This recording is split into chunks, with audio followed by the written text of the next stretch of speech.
Um, so I'm going to try to get through both wet turned and dry turned bowls.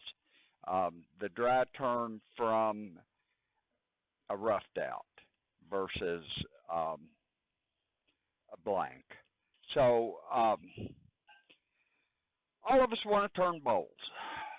We get here, and that just seems like the thing we want to do. We need to turn bowls. I'll tell you though, if you take a lesson from me or from Ed, you're not going to get to turn a bowl for about 5 or 6 lessons. The reason we do that is it teaches all of the techniques and things that you need to learn to be able to turn a bowl. The first bowl I turned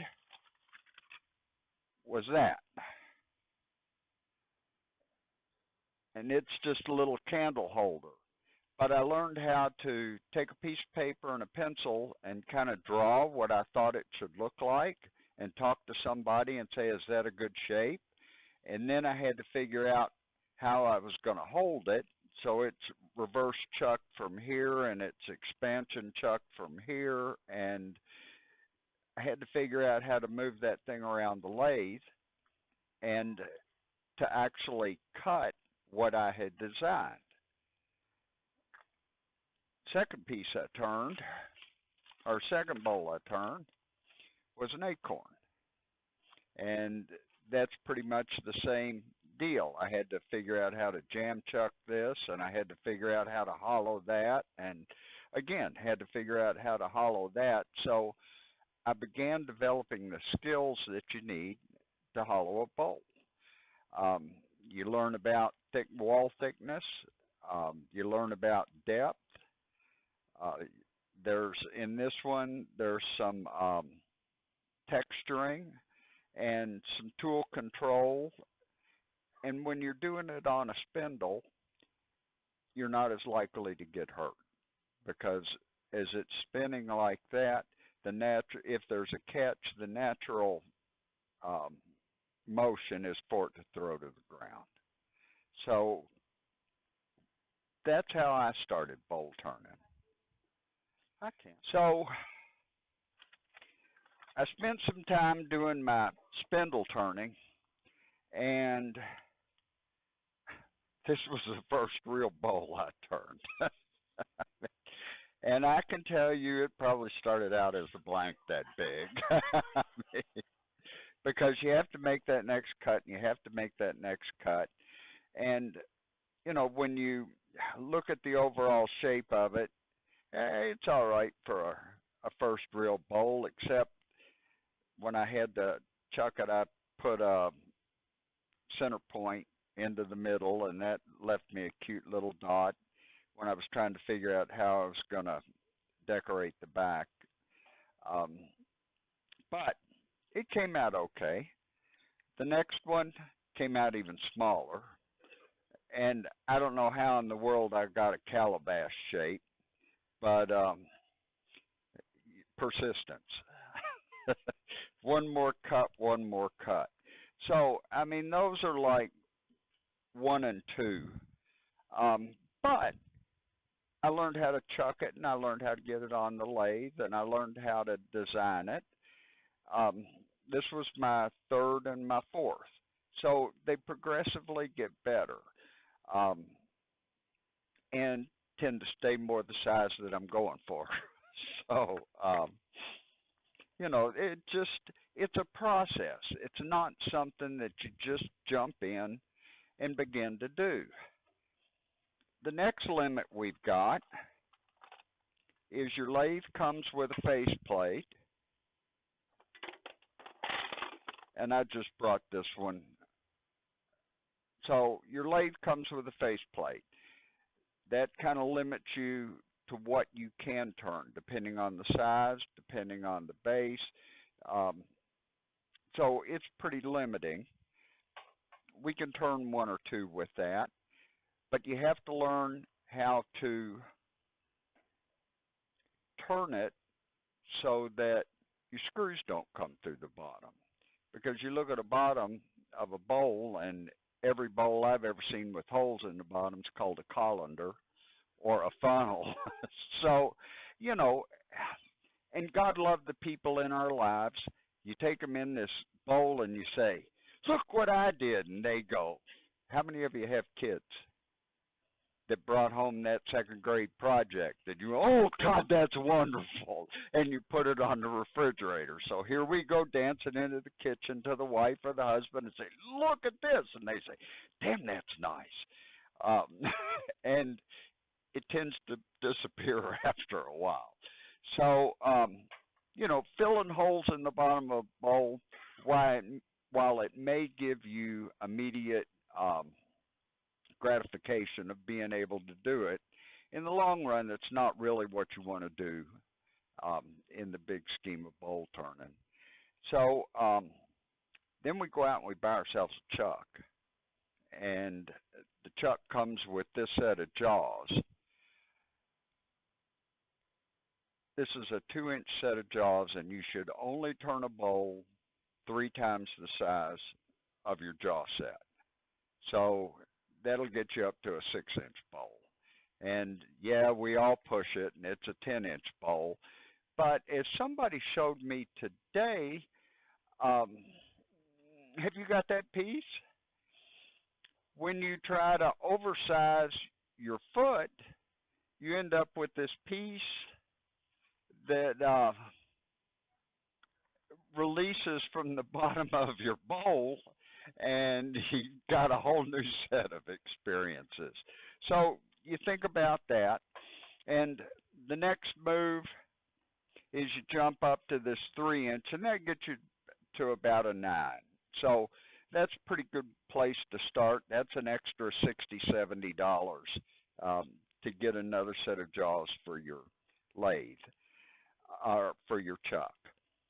So then you got to think about, how are we going to pay for this? Are we going to go to Woodcraft, or are we going to buy blanks that are, you know, anywhere from, what's a blank now, $50?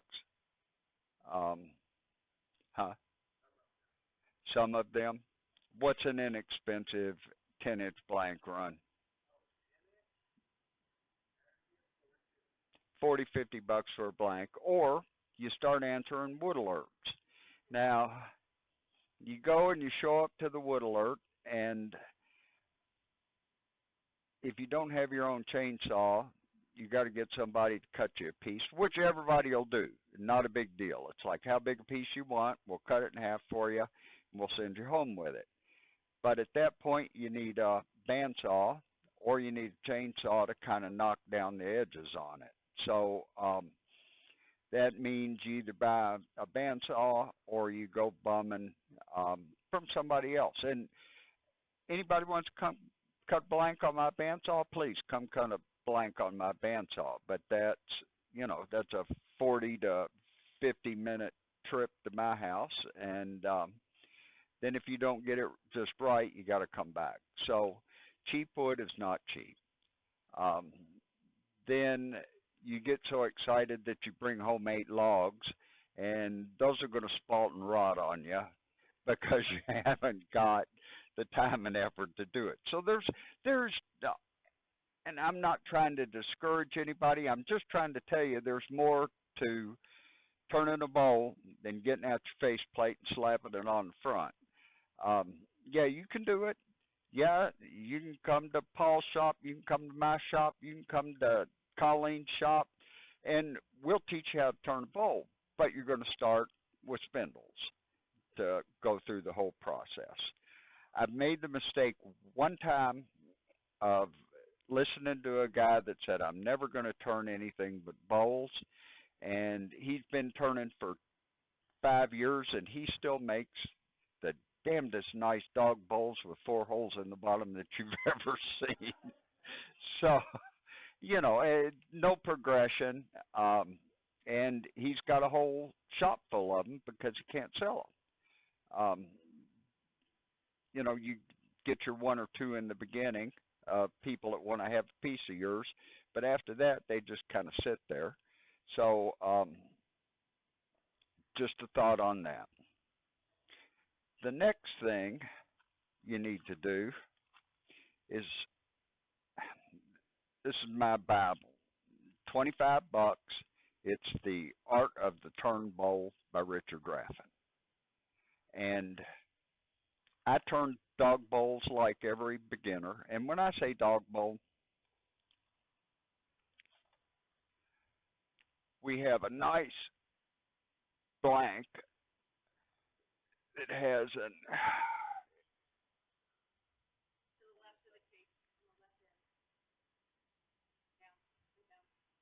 oh, you have a bowl with a side and a big flat bottom and another side, or they come straight down. And that just comes from not knowing how to do a foot, how to do a proper foot. And typically, these are the ones that end up with screw holes in them because you can't shape into the faceplate. So Richard Graffin's Art of the Turn Bowl starts out and he tells you what to look for in wood. And then it runs through a section of how to turn a log into bowl blanks. Because if you're just standing out there with us and you say, I want a bowl blank, we're going to cut it in half for you, cut the pith out of it. But you can cut platter blanks, you can cut box blanks, you can cut urn blanks, and Mark Wood is one of the best for reading wood. Taking a look at a chunk of wood and it's like, what can I get out of this? And this spends a lot of time talking about what you can get out of wood. It talks about grain and color.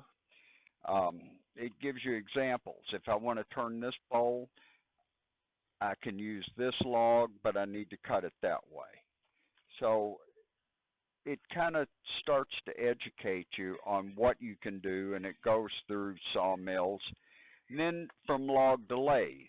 So it talks about what I'm going to talk about. And you see these two pictures here? That's two sides of a log. One you're turning from the top, the other you're turning from the bottom. So if you turn it if you chuck it at the bottom, you're going to end up with this orientation. If you chuck it from the pith side, then you're going to end up with circles on the sides. So if you don't care, that's fine. But again, goes through all of that. Then it tells you how to bandsaw, how to use a bandsaw, how to cut it up. Then comes the heart of the book, form. It talks about and gives you example what your bowl should look like.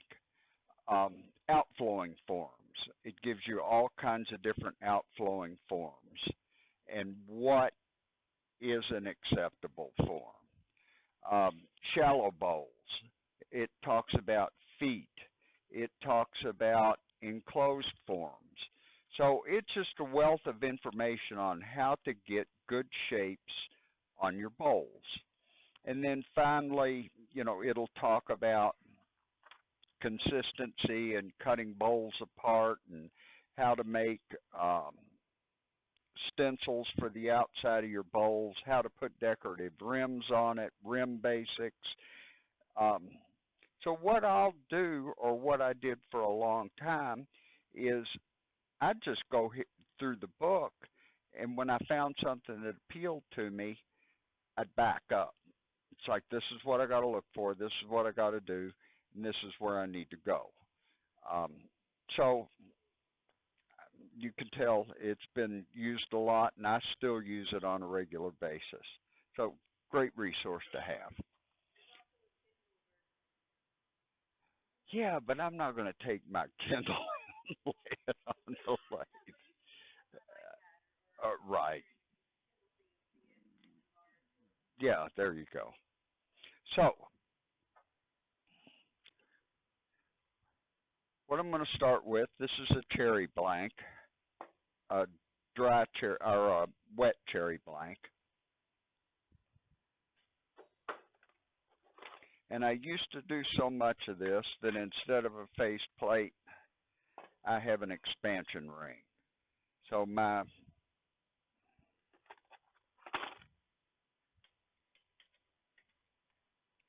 chuck jaws expand into that. And I used to production turn bowls, and this just made it faster for me.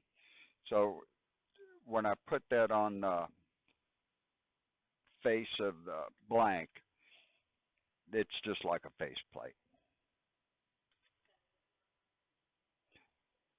This one is Nova. Oh, Big Mark chuck with Nova jaws.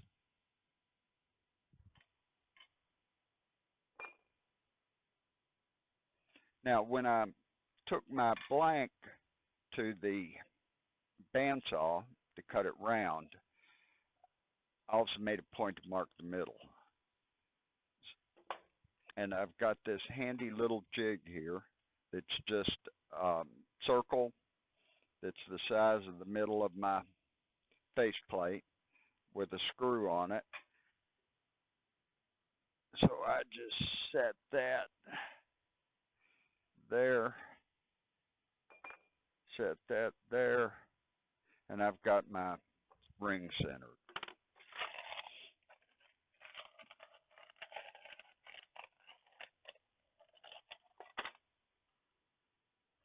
These screws,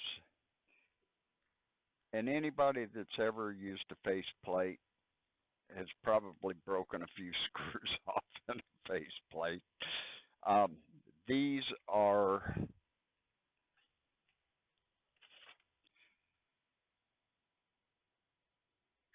number 14 square drive from McFeely, and these are in 1.25 inches. Don Geiger researched these and gave me a handful of them, and I've been using them for a year, and they're still holding. So there's nothing like having to dig a screw out of a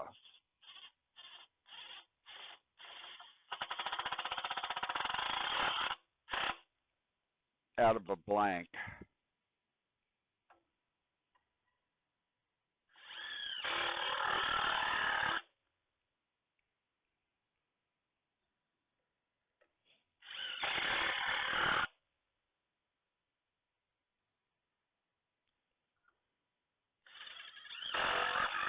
That's another resource we've got close to us is Geiger. And not only does Don do sharpening, Don's probably the finest bowl turner in the eastern United States. He's worked with the best. He's meticulous. If Don puts a bowl out, it's going to be a nice bowl.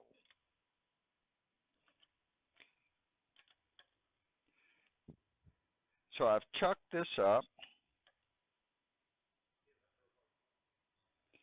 Yes, he is. But he's out of Gainesville.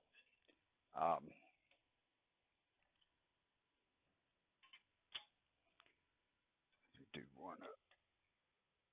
Yeah, he does.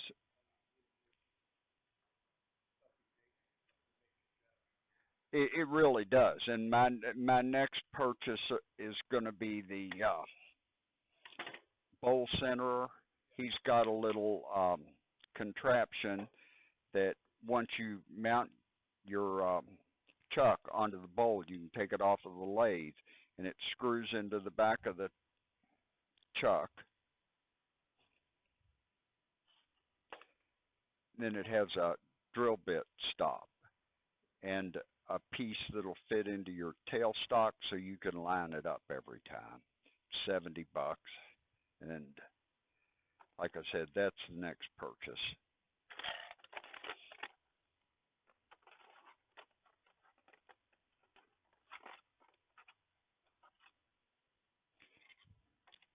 Hey, Don, Yes, is that wood green or is it dry? it's green. Okay, It's a little more dry than I would like it to be, but it's green. okay, do you align any of the screws up with the green or you just put it on anyway? I just put it on. Okay. This one has 5 screw holes and pretty much covers all of it. Now, another advantage to this chuck type is because of the splits, it opens a little wider. So this one is about 2.5 inches. And the reason I measured that will come apparent here pretty quick. It's 100, I think, Jack. I can look. It's a smaller one.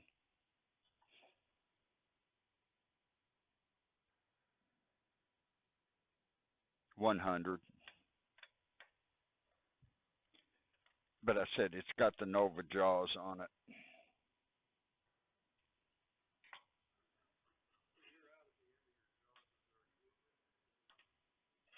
Yes, there's a negative that fits this.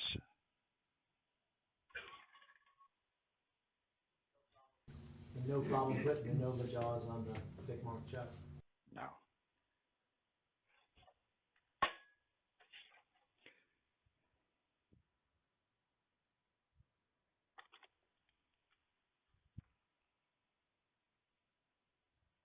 And there's all kinds of jigs you can make for your foot, but I just typically measure it and mark it.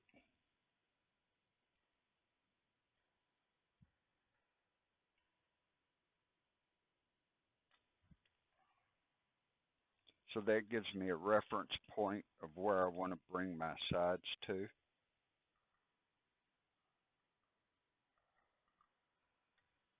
You had that plywood one, didn't you? Yeah.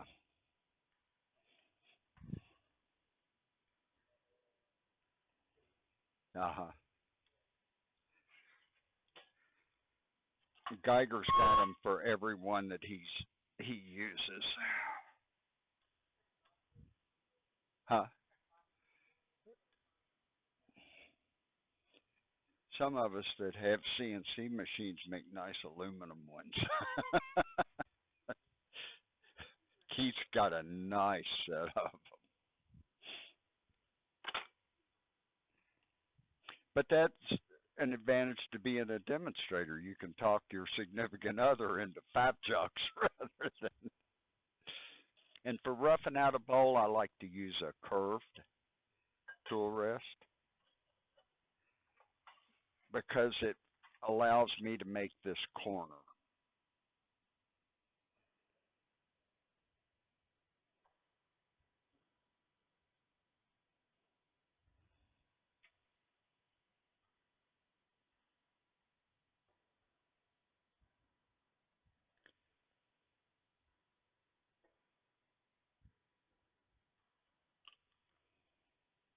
Got it?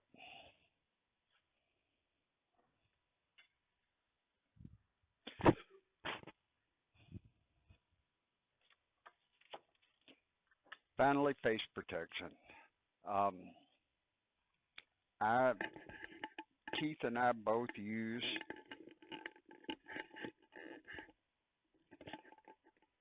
a mask.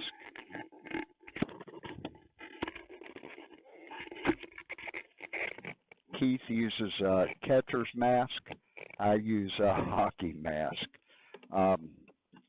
We've got 2 members that had blank come apart on them.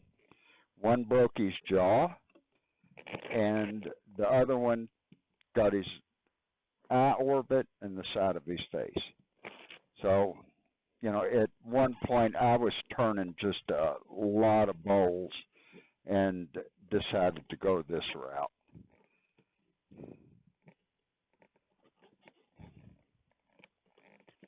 If I can get this earpiece on my glasses on. There we go. And these are safety glasses, so bring it up to speed. And all I'm doing with the wet bowl is kind of roughing the shape that I want. Speed is whatever you're comfortable at turning. Then I'm going to start on the corner, and I use kind of a modified push-pull cut.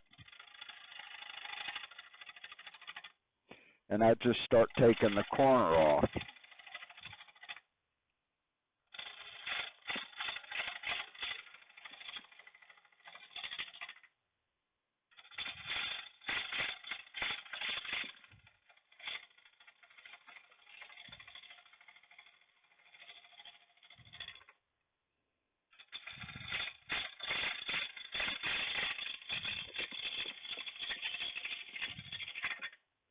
And each time I make a cut, I try to come a little further up. And you'll have to continually adjust your tool rest to stay in close because you're eliminating that corner.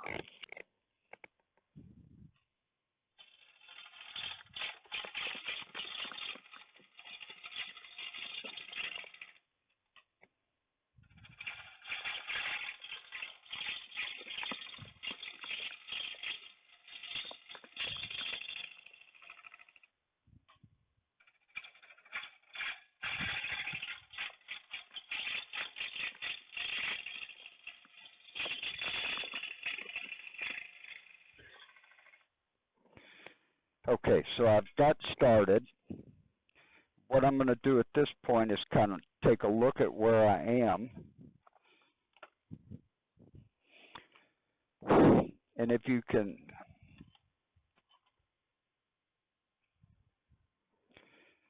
imagine, if I want to get down into this range, I'm going to have to make more of a curve here, and I'm going to have to bring that in to line.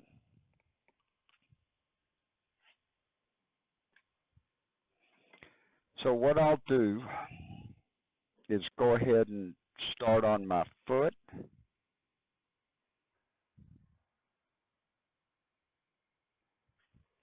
With that, I'll just go straight in.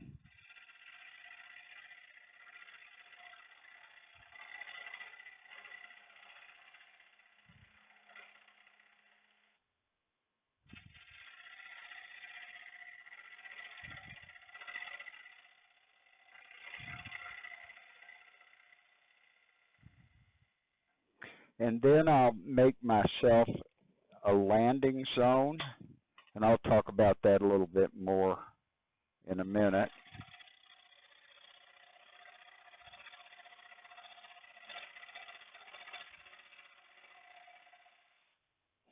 That gives a place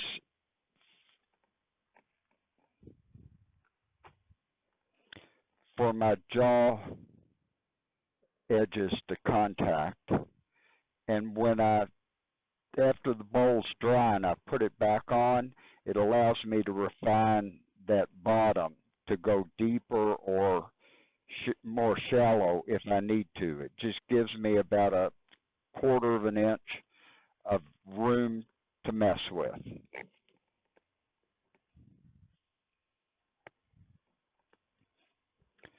Then I'll take a spindle gouge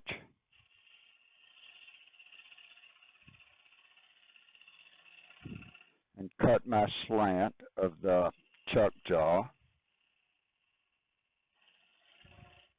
Then I'll come in and flatten this.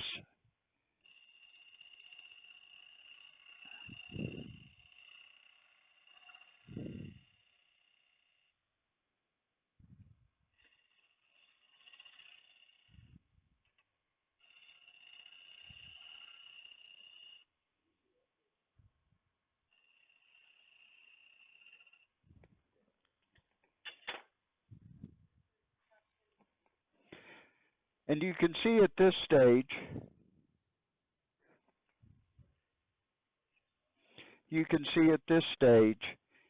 if I left it like this, then I'm going to have too big a bottom on it, too expansive. So I'm going to start working back in this corner again,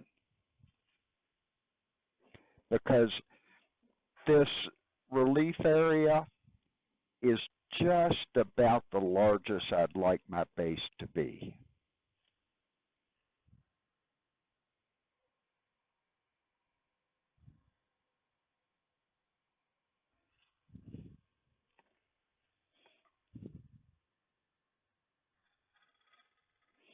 What I'm doing, I'm resting the tool against my body.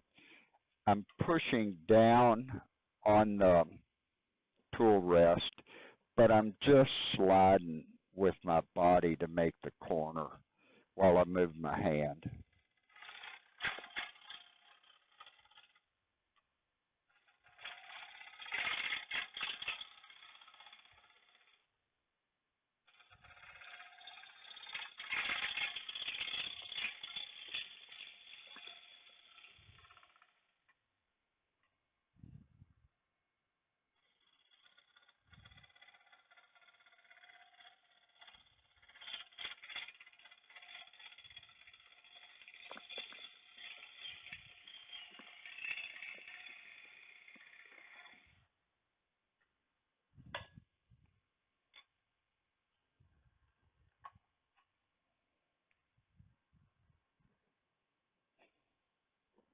Now, I don't know if you can see it, but right here, I've kind of got a funny bump that should be flowing more. So I'll take a little bit out of there.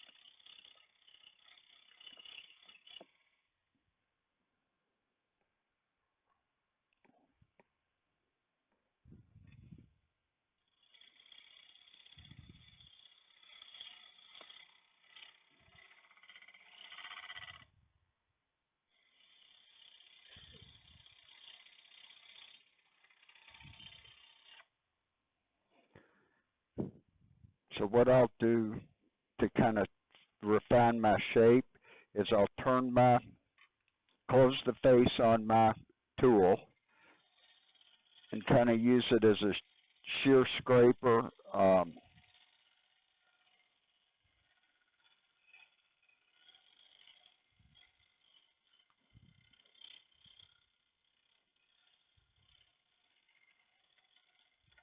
And again, you see it's just resting. I'm giving a little bit of downward pressure and just rocking through it.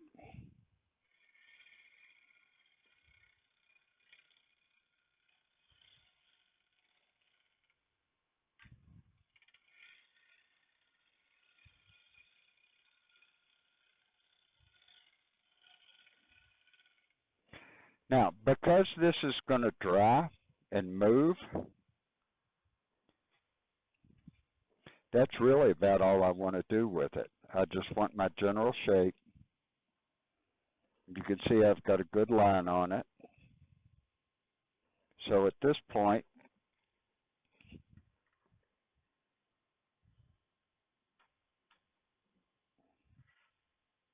I'll take it off.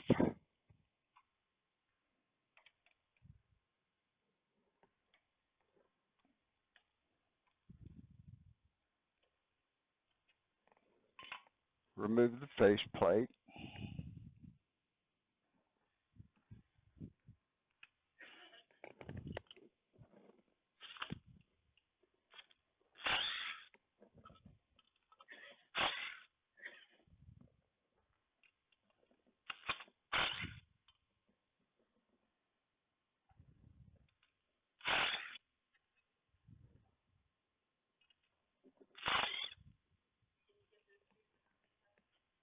No, they have to be ordered online.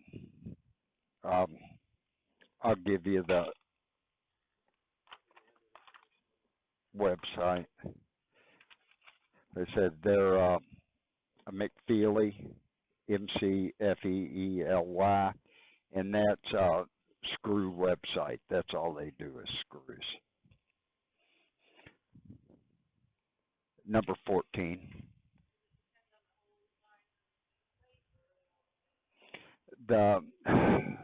Some may be different. I would check.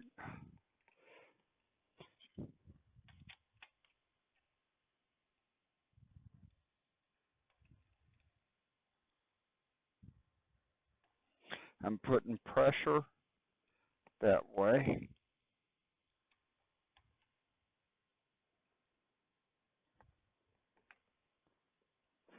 And that'll draw because of the angle, that'll draw the blank back into the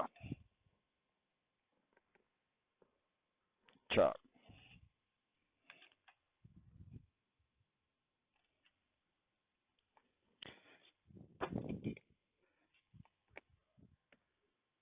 It's just damp. As we're going in, it's more wet. Okay, so this blank is 7 inches. When you're drying, you want to leave about 1/10. So somewhere around 3/4 of an inch is what I want to leave for wall thickness. And you want to try to get that consistent through the whole blank.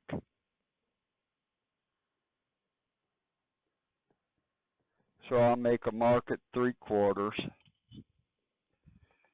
And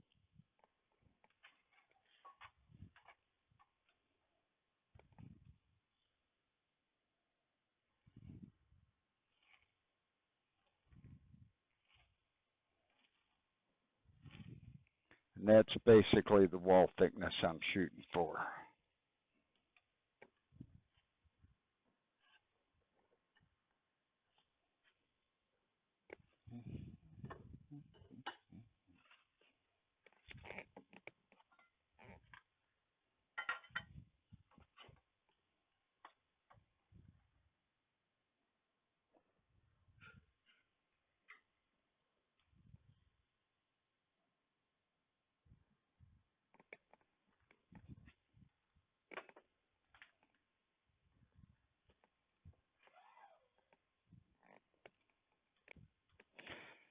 I like to work from the outside in.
I mean, you're just basically hogging out wood at this point.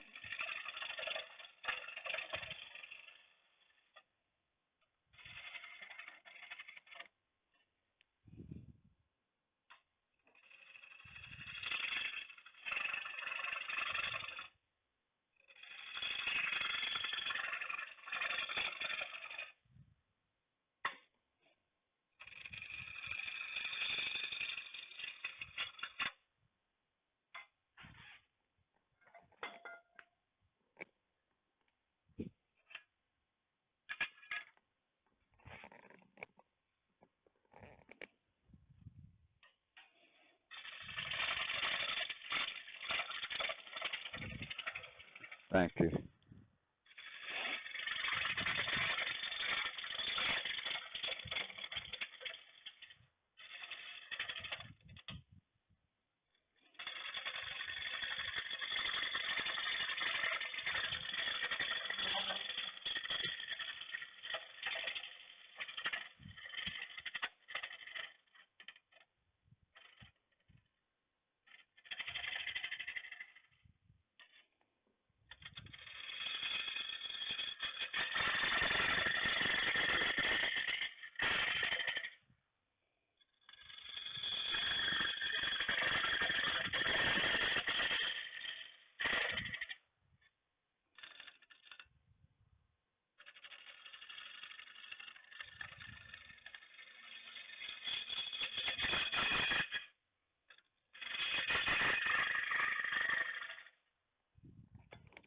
When I'm going down, I'm watching the outside and my tool tip,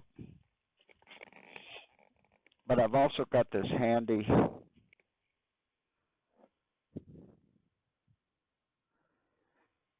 caliper, and what I can do is set it, and then I watch this for a separation, and if I go down, I'm pretty much equal all the way to where I am.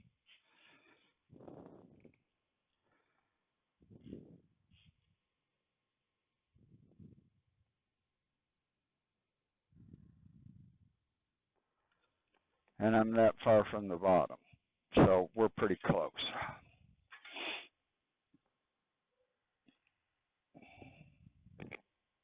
Questions? What speed are you turning at? What speed are you turning? Whatever you're comfortable with. That's 900. I've been anywhere from 700 to 1,000.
Another thing that I find helps is if you can keep your pencil, but I lost both my caps.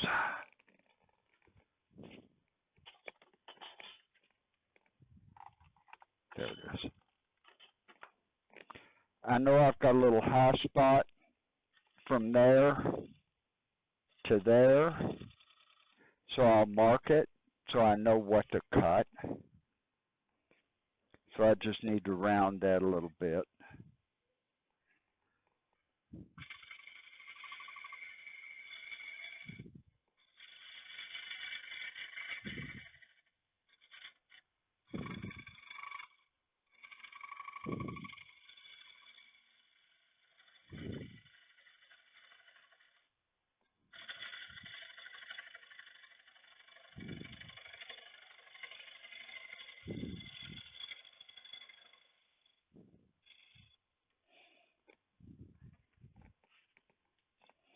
I'll just check it one more time.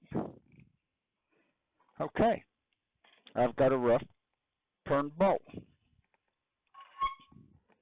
Now, what I'll do with that brings up a whole new set of issues. How are we going to dry it?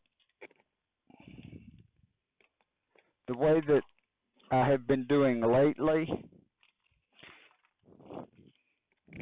is just take a paper bag and take all these shavings, fill the bag up with the shavings, then I'll tape it up and throw it under my workbench for about 30 days, and then bring it out and take a digital scale and weigh it when I bring it out, and then every day or two I weigh it again until it stops losing weight, and then you know it's dry. You can boil it. You can take like a turkey fryer, fill it full of water, and drop it in the boiling water for an hour to 2 hours. That'll help remove some of the sugars out of it and help break the cell walls down. You can set it on just a shelf, and it'll be dry in about 3 weeks, 3 to 4 weeks after that. A quick question, what are the advantages and disadvantages of turning it wet versus turning it dry? Cheap. Yeah. No, and especially if you're turning numbers of bowls. If I'm turning 15, then I'm going to core them. I'm going to take one big blank and I'm going to get 3 bowls out of it. And all of that's easier done while it's wet.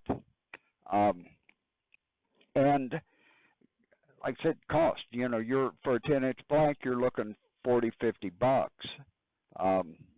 And I guess in time you're looking at more than 40 or $50. But you can also kind of choose the shape you want. If you want mixing bowls were my thing for a while, old turn of the century mixing bowls. So I needed deeper blanks so I could come up, no, this is kind of that shape. But I'd leave edges that I could carve, and, you know, if I want fruit bowls, then I only need to do about a 4-inch blank, and I can get a couple of those. So it's, again, it's what do you really want out of it? And it just gives you more flexibility to get what you want. To slow the drying down. Right.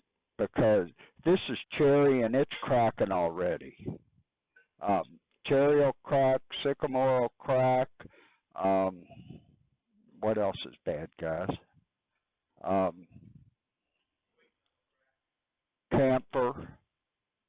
We'll kind of work on it. But so you want to slow the drying down as much as you can. You can actually put some CA in the cracks, and they're design opportunities. I mean, when you go to get it out to twice turn it, sometimes you'll be able to turn that crack away. Other times you'll just have to figure out a fun way to fill it. So, but there's your bowl ready to be dried. There's, you know, people that do it all the time. Mark Gardner built himself a closet, and he's lined it in plastic, and he slides an electric dehumidifier in there and seals the stuff in, and you can get them to dry fast like that. You can take an old refrigerator, drill holes in it, and put a light bulb in it. I have a plywood box with holes on the bottom and top that has piano dehumidifiers in it, and just as long as you get a circulating air. Harold uses an old smoker with a computer fan up on the top. So, you know, as long as it's pretty airtight in a dark area and you're circulating some air through it, it'll help dry. Then you've got the people like Daniel and his bowl. He wants them to warp and go crazy on him. So, you know, you turn it to finished and let Mother Nature take its course. Tina Monahan's real big on that too, is the natural bent shape. Mark Gardner does a lot of boxes where he lets Mother Nature take its course and then works with what's left. So that's the first part of that. Any questions? Okay, so it's been 2 months and I've got myself a bowl blank. And what I'll do with it, and guys, we all do it different. Everybody kind of does what works for them. Thank you, Keith. What I do to get started on this, I've got to get my foot backed around. You can see this is kind of ovaled along the pith. The pith will dry faster than the sides, so that'll draw, that'll draw that. Or is it the other way? The sides will dry. Anyway, it gets longer at the pith and narrower at the sides.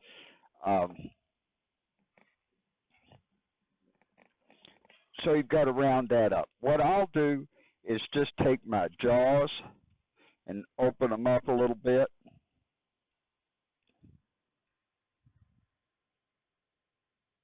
Because I'm not going to mess the inside up. And I'll just set it up against there, bring my tailstock up, align it with the nib.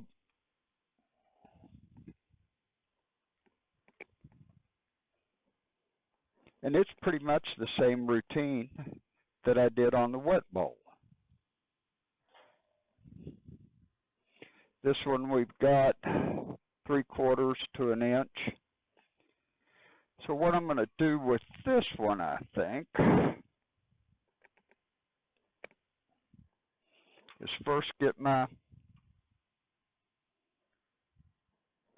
foot back in shape.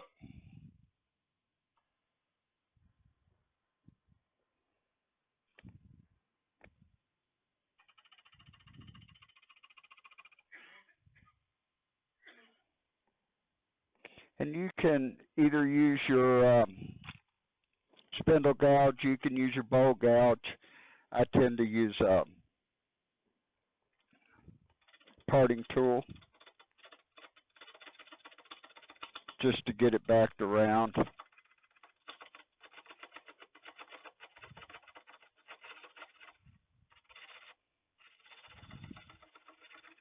Somebody at Woodcraft will either love me or hate me in the morning. Can you tell the wood?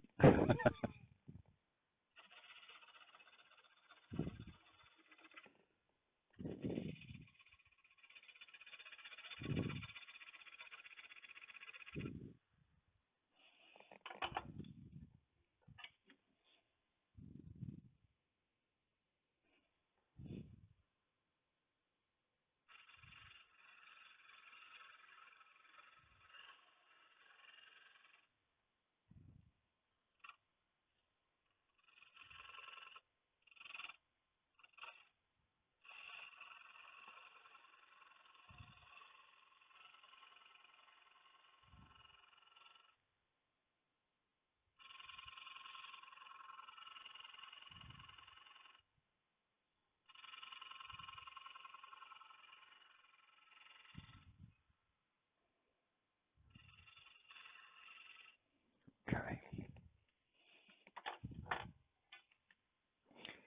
Now what I think I'm going to do with this one is, because I've got a little bit of room and it's so tall, I think I'm going to concave that a little bit and bring the top out.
Yes.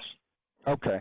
The question was, why was I cutting in that direction, and what part of the tool was I using to do that? Basically, what I'm doing is just shaping. I'll make a final cut, so that's why I'm kind of moving back and forth to get the shape that I want. And again, like I did on the last one, I've got the tool closed and just resting along the side and using the edge like you would a scraper to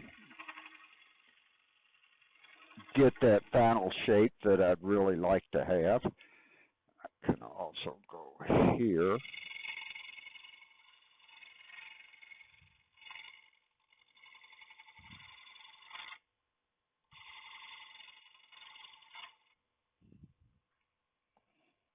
And you can see I had that piece at the bottom. That allowed me to kind of roll that back out a little bit, and I'll cut it more definitive.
All in all, we're in pretty good shape.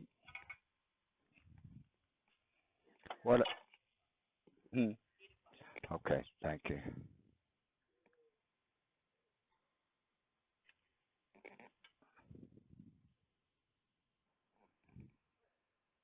It's not a lot, but it's subtle. Hmm.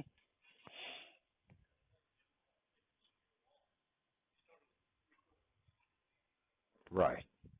And I'll pick that up when I do the inside. So what I'll do now is do a shear cut to clean up that outside. What I'll do is take a bowl gouge that's really swept back, and I will lay it on the surface and almost bring the wing closer to me to touch.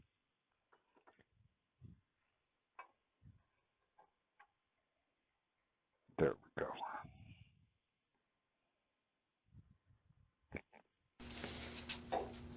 So are you resting one side of the tool onto the wood? You want, right, yeah.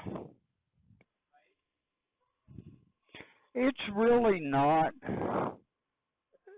because you're in an up and down orientation versus an open. So you want to get that as low as possible.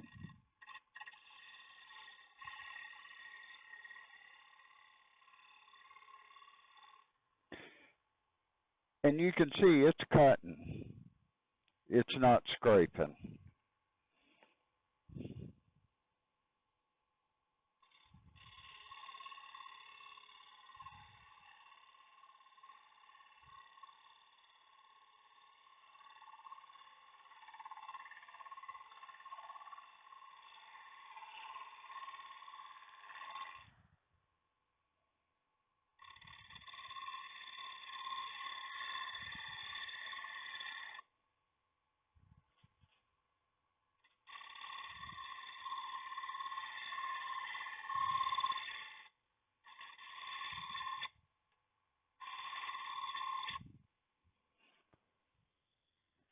And then at that point, I would sand it to finish, never to go back.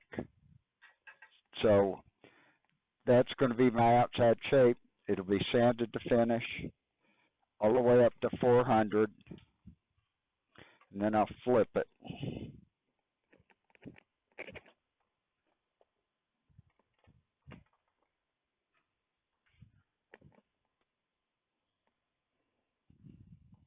Probably going to have to change chucks.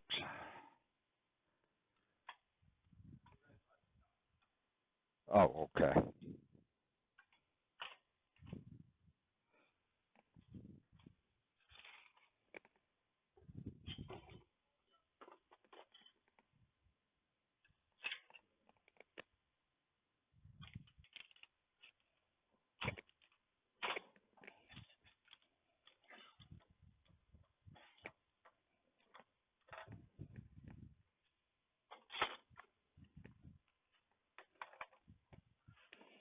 So again, it's really the same procedure that you took with the rough cut bowl. You're just making more refined cuts.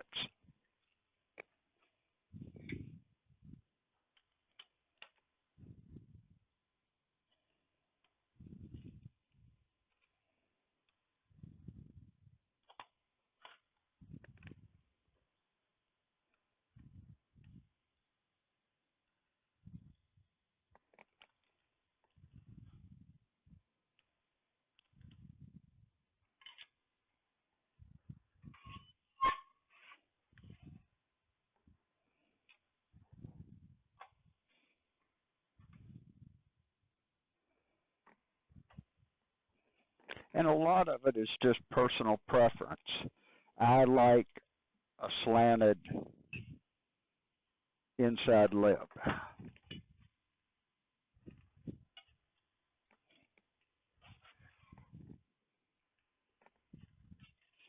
Have you all got enough light?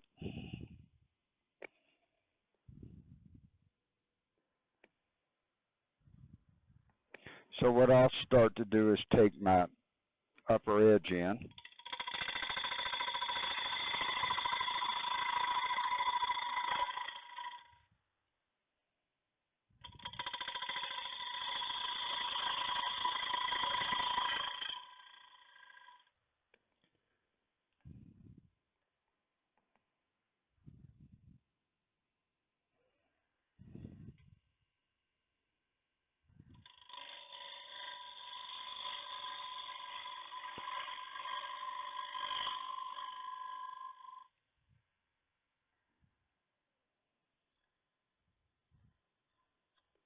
And then start working my way down.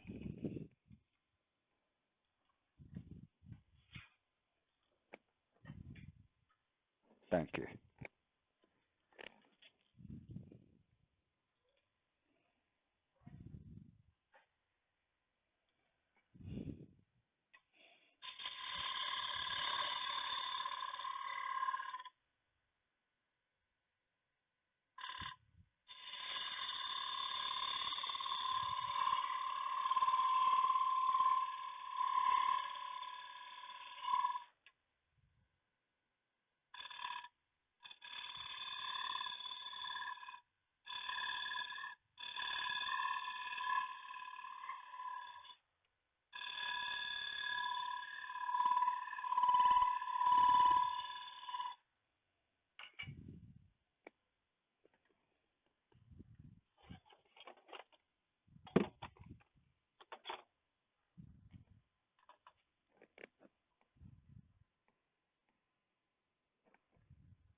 Okay.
Okay. And then if you would like, you can come back with a negative rake scraper to kind of clean up the inside of it.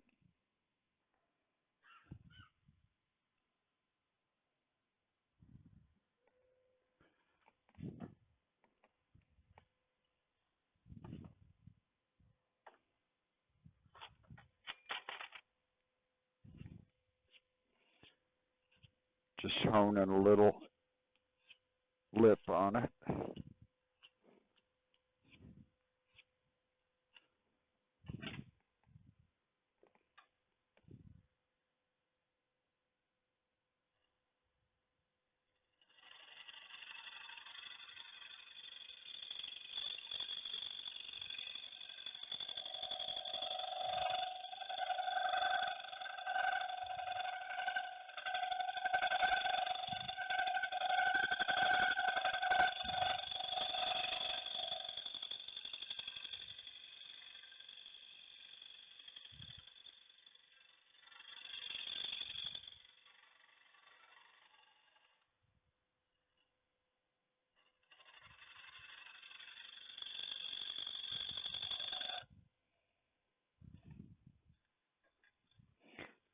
That gets my inside.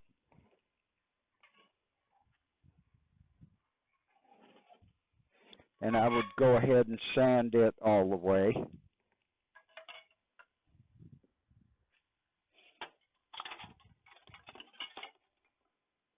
Then for the final step,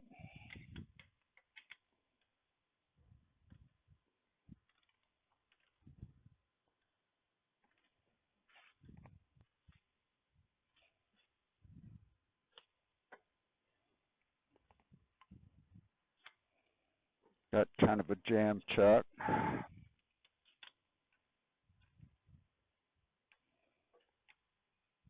Thank you, Paul.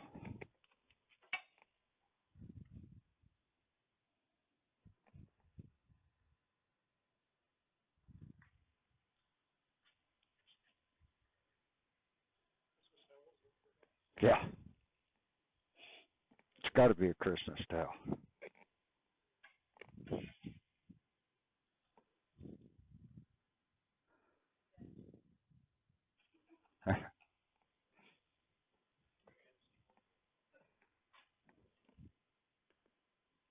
Then I'll begin to start working my bottom.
And I'm not a Geiger kind of guy. I don't go for that nub. I'll go get a small Japanese saw and cut that off and sand it off. I've lost too many bowls trying to get that nub.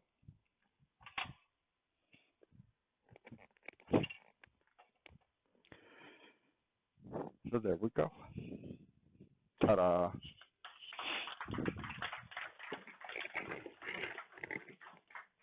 Questions? Sure. I have one question. You're sort of straight sides, and then when you come down to the bottom, I imagine the turn you have to make is pretty sharp. Is there anything you had to do special with your tool to get around that corner without getting a cut? The correct answer is you should have a 40 degree, a 60 degree, a 70 degree, an 80 degree, and a 35 degree bolt gouge, so that you can and I don't know which one you're going to need, but to maintain the bevel ride and to make that curve, it's going to take a different angle than a 60 degree. Here is a 60 degree bevel with a 70 degree edge, so that I can ride the bevel at 60, but it's cutting at a different level. Clear as mud. Yeah, the 80 degree bottom feeder, you can use that. That's what the 80 degree is. It's a bottom feeder. And they basically, you just work your way from 60 to 80, to try to maintain that bevel ride to the bottom. I went in with the same tool.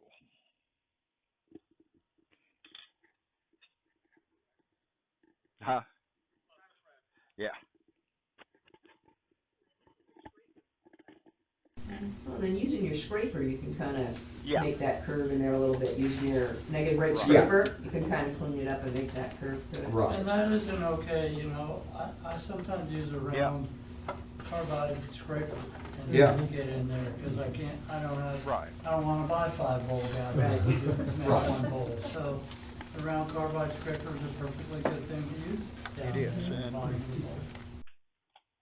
For bigger bowls, I mean, but it's not so much the size of the scraper, it's the rounding and the edging on it to do what you need to do. Ashley Harwood. I got sucked up at the demo and bought one.